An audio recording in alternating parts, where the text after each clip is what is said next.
Okay. Oh shit, I forgot my wine. Wait, hold on. Hello everyone! I'm Heather. I'm back for what's probably not going to be a very quick video because I've got a crap ton of books to say about and I've been drinking. So, oh shit. Basically, this is probably going to go on for ages. How's my hair? Oh, it's not good. Also, the light in this room is crap and I don't have any of my stuff with me because I'm at my parents' house in Seattle. So the lighting's really crap and I apologize for that, but there's like nothing I can do about it. So, right. Okay. So, over the course of this Christmas vacation, we came to Seattle, where I'm from, to stay with my parents, do some stuff, see some family. Then we went to Hawaii and then we came back and now we're here and we're leaving to go back to Cardiff in the UK tomorrow.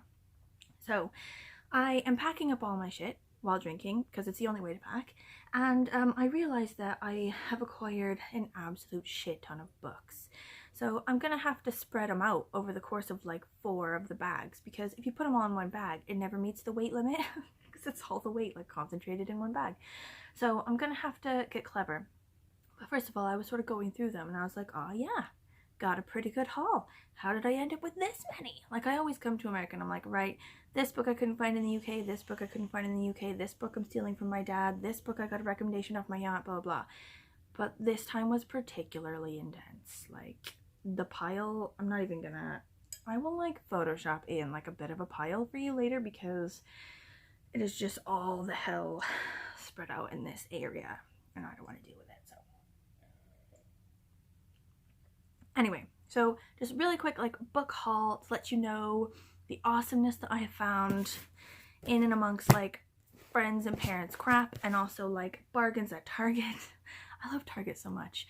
The day the UK welcomes in a Target is the day it changes Britain's lives, okay? But anyway, so stuff also on the shelves from when I was a kid back here that I never actually read or can't remember reading, but can remember having for ages on the shelves as a kid. Anyway, some of those. Also ones that I hated but kept around and I'm going to take a second crack at because I'm old as shit now, so maybe I've got some like wisdom to contribute. Also books that my mother disappeared with my kid and came back with. Like, I think my kid's just like, that one, put it in the cart. My mom's like, got it. So, the first ones I found at Target in Hawaii. So the first one, There. It's like sort of like a Native American type one. It's got an award. Or no, yeah, Pulitzer Prize finalist, which makes it sound very classy, but also I heard it's really good. Like, I never, like, just because something's a Pulitzer Prize, I'm like, no, that's not good enough for me. It could just be long as shit. Like, someone has to say it's good as well. But this one is about, I'm just gonna read the back because, like, Tommy Orange's wondrous and shattering novel following 12 characters from Native communities, all traveling to the big Oakland powwow, all connected to one another in ways they may not yet realize. Like, can we just look at this guy right now? Like, how intense is that guy? Okay. Among them is Jackie Redfeather, newly sober and trying to make it back to the family she left behind. Danae Oxendine, pulling his life together after his uncle's death and working at the powwow to honor his memory.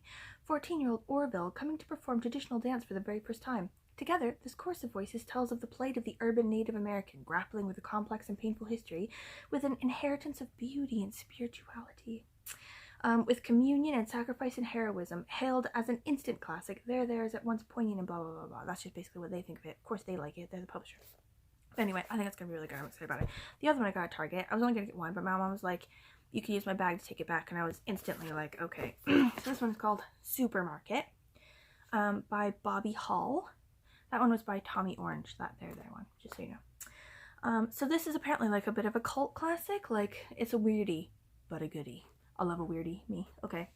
So this one is, Flynn is stuck, depressed, recently dumped, and living in his mom's house. The supermarket was supposed to change all that. An ordinary job and a steady check.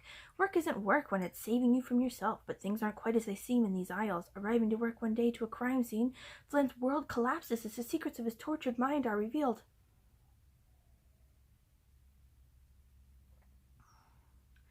And Flynn doesn't want to go looking for answers at the supermarket because something there seems to be looking for him. A darkly funny psychological thriller. That's me in a shit. That's awesome. Supermarket is a gripping exploration into madness and creativity. Who knew you could find sex, drugs, and murder all in aisle 9? Okay, so that one's gonna be awesome. The next one I found at Fred Meyer, just on a trip to get a toy for my kid, who got 20 bucks from my grandpa. And I was like, I definitely don't need any more books.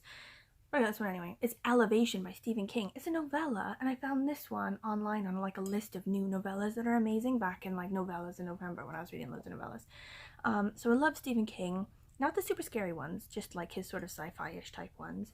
And this one's pretty good. Castle Rock is a small town where word gets around quickly. That's why Scott Carey wants to confide only in his friend Dr. Bob Ellis about his strange condition. He's losing weight without getting thinner, and the scales register the same whether he's in his clothes or out of them, no matter how heavy they are. Like, this one is pretty awesome, basically. I'm just gonna leave you with that. Because Stephen King's just weird. Like, you're into it or you're not into it. Like, anyone who's gonna read this book saw the cover and went, yes. And anyone who's not gonna read it just is gonna know. Like, you don't need to read the back. Okay, so the next one is crap I found in my parents' house. Okay, that's a lot of shines. Okay, so Sean and Bert from their channel Past Story Time, they were on about The Dark is Rising by The Dark is Rising by Susan Cooper. Okay, so it looked okay. I was like, where have I heard that before? I feel like I've maybe read it, but I don't remember. It looks pretty good. Then I found this in my parents' house on my bookshelves from when I was a kid. I don't know why I don't remember this book. Like, have I read this book? I don't remember reading it, but it's obviously like a 90s edition of this book. $2.99. Nothing costs $2.99 anymore. Like, but I'm gonna read it now. Like, I obviously meant to read it at some point when I was a kid and then either forgot it or never actually read it, so it's coming home with me. I'm gonna give it a go. The next one is The Alchemist, which I read as a teenager. I got it, I think, when I was in high school, thinking this is gonna really change my life. And then it was a snooze fest because I'm a bit like this. Like, things like Siddhartha and stuff like that. Like, I always think it's gonna really change my life and then I can't really get into it. But I'm on a mission now to read all 100 of America's favorite books based on like the PBS Great American Read. And this is one of them. So I was like, there's no way in hell I'm buying that book again. I'm gonna wait till I go home and steal it from there. So this is getting another go. Also, my friend Rahaf said that it was really good, and when I said it's stupid, she was like, oh, but it's so good. It made me feel stupid. I was like, oh shit, you're right. It's probably just too deep for me. I'm gonna give it another go. I feel like now that I'm old and wise, it's gonna be better. It's gonna be better. Second go. Okay. This one is The Sons of the... Oh, sorry. This is Paulo Coelho. I don't really know how to say that. I think he's Portuguese or Brazilian or something. And everyone knows the story of The Alchemist, right? It's like spiritual. Okay, sorry. Okay, the next one I stole from my mom, who's read it and said it was amazing. Okay, it's called Sons of the Prophets, or There's No Business Like Grow Business, The Seattle Story, 1851 to 1901 by William C. Speedle. So it's basically like a really funny and stupid book about like sort of the history of Seattle. I'm into it. I am down. Like this guy who wrote it, he's from Seattle, and he sort of like writes for this like magazine in Seattle, and he's just done like a really funny like history of it, so I'm down for that. So the next ones are the ones that I acquired literally today, just in like one big honking go.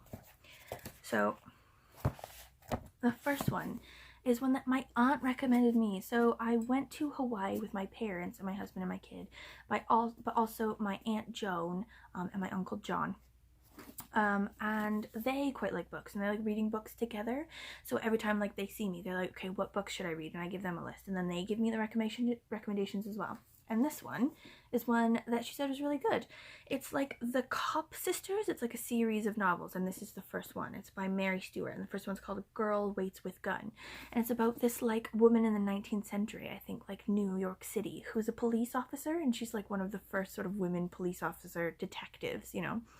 And it's supposed to be sort of like really funny, and it's based on a true story. Like this cop woman is like a real person, so I'm pretty excited about that one.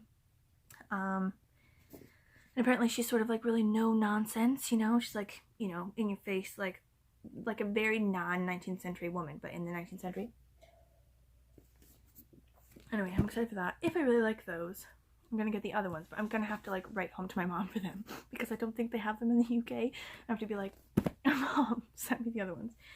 But anyway, okay, yeah. So these other ones, this one, The House on Mango Street by Sandra Cisneros. I've always really wanted to read this one, and especially wanted to read it for November novellas, but couldn't find it in the UK really, which is really weird because it's like a normal, well-known book. This here is the 25th anniversary of this book. Like, it's old as shit. Like, everyone knows it. But acclaimed by critics, beloved by readers of all ages, taught everywhere from grade schools to universities across the country, and translated all over the world, The House on Mango Street is the remarkable story of Esperanza Cordero, told in a series of vignettes, sometimes heartbreaking, sometimes deeply joyous. It's the story of a young Latina girl growing up in Chicago, inventing for herself who and what she will become. Few other books in our time have touched so many readers. Like, it's basically a classic. I'm pretty excited about it. Okay, next one is this one, The Golden Compass by Philip Pullman. Can you see that? Is it like focusing? Oh god, like I can't even focus. How do I expect my camera to do it? So I'm gonna buddy read this with Sarah from Your True Shelf, and actually the one that she's gonna read is called Northern Lights. But I'm gonna read The Golden Compass. It's literally the same book, but one is the UK version and one is the US version. I don't know why they do that. But it's basically the first one in the His Dark Materials books, Philip Pullman, and they've made like a show about it now, like a BBC show that was actually filmed in Wales, and like Lin-Manuel Miranda was like doing all of this like filming and stuff in Wales and like tweeting about being in Wales and like the Welsh language and like Welsh food and sort of like Welsh sports teams and stuff. It was really cute and funny. I haven't seen the show yet, but I hope that it's still on like my BBC like iPlayer thing, you know, when I get back to Cardiff. I think it's going to play here in America on HBO and then probably go to Netflix or something like that for people that don't have HBO. But anyway, I've heard it's really good. Anyway, really excited to read that one. We're going to read that one in January. Okay, and then I got 2 graphic novels that I had a hard time finding in the UK, so that's another thing. Like, sometimes British books that I'm trying to get in America, I can't find them because they're like really sort of like a British audience thing, and then vice versa. So sometimes I'm looking for things and I realize, oh crap, loads of the people that are talking about it are American, and that's why I can't find it in the UK. It's sort of like an American thing. So I found 2 of those ones that I wanted to read that were really American. One of them is Best Friends by Shannon Hale and Loyan Pham. I've just messed that name up. You can read it for yourself. Does anyone know how to say that? Probably you do. Let me know. It looks really cute. I can't like hold my wine and fan because I'm like not talented. But it says 6th grade is supposed to be perfect. Shannon's got a sure spot in the in crowd called The Group, and her best friend is their leader, Jen, the most popular girl in school. But the rules are always changing, and Shannon has to scramble to keep up. She never knows which TV shows are cool, what songs to listen to, and which boys she's allowed to talk to. Who makes these rules anyway, and does Shannon have to follow them? I think that's really cute, and I really want to read that one. I really like Shannon Hale. So cool. The next one, a bit intense, but I'm super excited about it. They Called Us Enemy by George Takei. Everyone knows George Takei, right? He was on the Star Trek. Oh, I love this guy. He's so funny. I follow all of his like Instas or tweets or whatever. Instas, I think. I don't like follow them. I just like go online and they give me like a summary of whenever he's really funny, and I love him. But anyway, so I think when he was a kid, he was part of like the roundup of Japanese citizens in America during World War II. So like if you don't know, like if you're not American or if you were like sleeping in history class, as you do, and during World War II, against Japan, the US was fighting Japan, they got really worried that maybe like Japanese citizens in America were spies, you know, like maybe their allegiance wasn't actually to America but to Japan, and that they'd have like some insider knowledge, which is obviously some bullshit, but you know, you do some crazy stuff when you're scared. And they did some pretty horrendous stuff in response to that. They sort of made these internment camps, and they made Japanese people, whether they were sort of born in America or not or whatever, moved to these internment camps, like with fences all around them, like really horrendous conditions. Like loads of people talking about like immigrants nowadays, how sort of the Trump administration is dealing with sort of Mexican and Latin American immigrants coming in and like putting them in really small fenced off areas without their parents, whatever. They sort of are relating that back to this time in World War II when we did the same thing to the Japanese. God, we never learn. Just the same things happen over and over again, don't they? Like, you hear that all the time, but I'm just drunk enough to, like, really hit me now. Anyway, so this is a graphic novel about that. It's, like, black and white, as it should be. And, like, quite depressing, I imagine.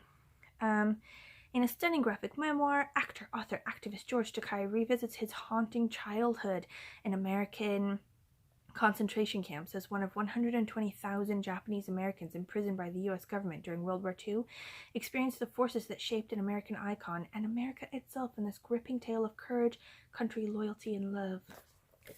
Look at this heartbreaking, terrified family. Can we talk about that? It's gonna be a hard one, I think. Okay.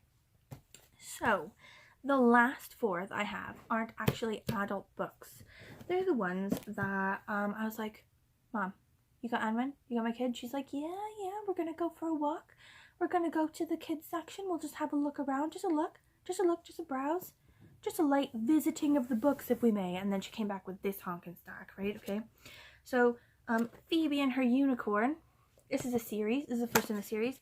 It's a graphic novel. Yeah. Do you believe in unicorns? Of course we believe in unicorns. Phoebe does. She has no choice. One day she skipped a rock across a pond and hit a unicorn in the face. And probably this resulted in a lasting friendship between Phoebe and the unicorn. One marigold heavenly nostrils. Come along for the unicorn ride with Phoebe as she deals with the unusual burdens of childhood, cruel classmates, gym class, piano lessons, and also some unusual ones. Magic hair, candy-breathing dragons, and the legendary shield of Borginius. Can a precocious little girl and a self-absorbed mythical forest creature find common ground? Indeed they can, and that's how Phoebe and Her Unicorn unfolds. I'm actually pretty excited about that one. She and I are going to read that one together. We're pretty obsessed with graphic novels now, because it's the only way to live. The next one is another graphic novel called The Bad Guys by Aaron Blabey. Oh, that other one, that unicorn one, is by Dana Simpson, just in case you were curious about that. So, this one, the bad news, the world is ending. The good news, the bad guys are back to save it. Sure, they might have to borrow a rocket, and there might be something nasty in one of the spacesuits, like one of the guys takes a poo in a spacesuit, and like, we were reading that in the store, and my kid was losing her absolute shit. Like, I thought she was gonna explode with laughter. She thought that was amazing. And Mr. Piranha might have eaten too many bean burritos. Surviving this mission may only be one small step for man, but it's one giant leap for the bad guys. My kid's gonna absolutely love that. And I think I'm gonna like it too, because, you know, who doesn't like a fart joke? Okay, next one. Christmas Stories! Which I'm pretty excited about, actually. I didn't even say anything about this one. Like, this is one of the ones that I wanted to read in the UK. I didn't say anything to my mom about it, and she just showed up with this one for Anwen, so I'm pretty excited about that one. It's past Christmas, but, like, we make our own rules. Because we're badass. There's only one thing William Trundle has ever wanted for Christmas. A dinosaur! But never in his wildest dreams did he think that Santa would actually deliver. And honestly, neither did Santa. Grab a plate of cookies and some hot cocoa and prepare to meet a boy who believes in the magic of the season. The meanest girl in school, possibly the world, Santa Claus. Yes, the real Santa, a horrible villain called the Hunter, and a most unusual dinosaur. So down. So down. Okay. Last one. Frozen. 5-minute stories. This is pretty self-explanatory. It's a bunch of boring bullshit related to Frozen that we just read in 5 minutes so that our kid will just knock off and go to sleep so we can go downstairs and drink. But I'm pretty excited about it. I've already read one and it was pretty terrible, you know, but not the worst stories I've ever read in my life, and also fine with wine because they're only 5 minutes. Boom. Okay. That's my whole stack. That's like 1, 2, 3, 4, 5, 6, 7, 8, 9, 10, 11, 12, 13, 14, 15 books I acquired in America. And that's just in America. So books that I got for Christmas back in the UK are still there. Like I got 3 from my mother-in-law. They're gonna be amazing. I got a couple from friends. So basically I need to like have some sort of resolution now where I read only the books that I have in my house because there's so many of them. And also, actually, to be fair, I know that loads of people's like New Year's resolutions are to read more, you know, like my mom, my aunt, my uncle, a couple of my friends, loads of people on booktube. They're like, right, I'm gonna give myself this number to read this year and it's gonna be 10 more than last year, or I'm gonna change my habits to where I do reading instead of TV for this amount of time, blah blah, in order to read more. And I think actually in the end my New Year's resolution for this year is gonna be to read less. I know it's bad for booktube, but I read 123 books this year because I love to read more than I love to do literally anything else. So my life tends to suffer for reading. I clean less. I I do everything less in order to read more. I need to chill out. Also, I feel really bad that the vast majority of my life with my kid is me going, shh, mommy's reading. Do you know what I mean? So I think my New Year's resolution this year is gonna be to chill out, read less, do more, play more with my kid, maybe read more with my kid, and read like less by myself, you know, go to the park more with my kid. I feel like she is growing really fast and I'm just like, shh, mommy's busy. Also like my husband as well, he'd be like trying to tell me something about work and I'd be like, babe, reading, obviously.